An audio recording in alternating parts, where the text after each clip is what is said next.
जैसे मैं आपसे कहूं मैं इंजीनियरिंग का विद्यार्थी हूं, अब कोई फिजिक्स केमिस्ट्री मैथ पढ़े नहीं और इंजीनियरिंग की किताब उठाए, कह जी अंग्रेजी तो मैंने पढ़ी है, वही अंग्रेजी इसमें लिखी, वही अंग्रेजी इसमें लिखी, मैं इसका इंटरप्रिटेशन कर रहा हूं। अब अंग्रेजी में ग्रेविटी का मतलब है व्यक्तित्व में गरिमा होना, और साइंस में ग्रेविटी का मतलब है G is equal to mass into acceleration.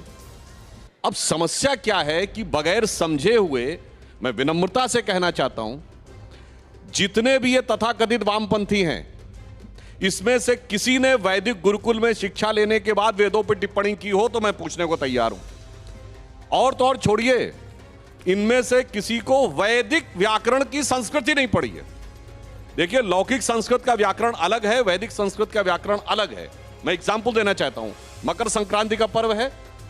Sankranti का अर्थ होता है नीचे से ऊपर जाना, सूर्य दक्षिणायन से उत्तरायण जाता है। वैदिक व्याकरण में संक्रम का अपोजिट है विक्रम, यानी ऊपर से नीचे जाना, पर लौकिक संस्कृत में विक्रम पराक्रम का अर्थ हो गया, इसीलिए विक्रमादित्य शब्द प्रयोग होता है। तो इसका अर्थ क्या हुआ कि अगर आप अपने हिसाब से उसका अर्थ निकालेंगे तो अर्थ का अनर्थ कर ही लेंगे ना। मैं एक और उदाहरण देना चाहता हूं। अच्छा ये बताइए, आज जो ज्यादा अंग्रेजी पढ़े लिखे हैं उनमें से 10 में से 9 लोगों से पूछिए पैसारे शब्द का अर्थ क्या है, तो यही कहेंगे ना, पैसारे मतलब पैसा रे। तो वो जाके रामचरितमानस में क्या अर्थ निकालेंगे, राम दुआरे तुम रखवारे होत ना आज्ञा बिन पैसा रे, मतलब बगैर पैसे की तो आज्ञा होती ही नहीं थी। होगा 500 साल के बाद, मैं आपको बता रहा हूं।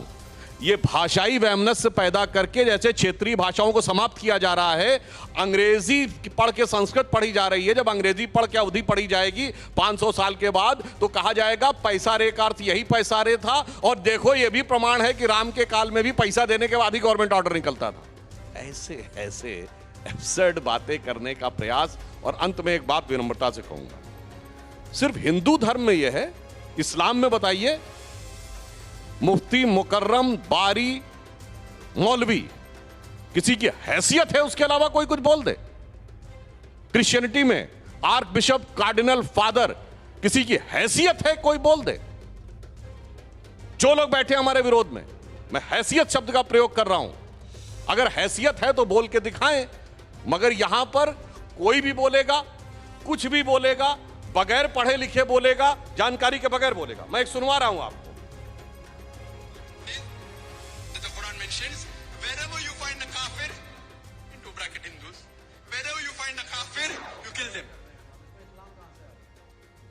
नहीं, मैंने सिर्फ ये कहा, एक हैसियत हो तो बोलिए। एक करके बहुत साफ कह रहे हैं, वो बहुत साफ कह रहा है, मैं नहीं बोल रहा हूं।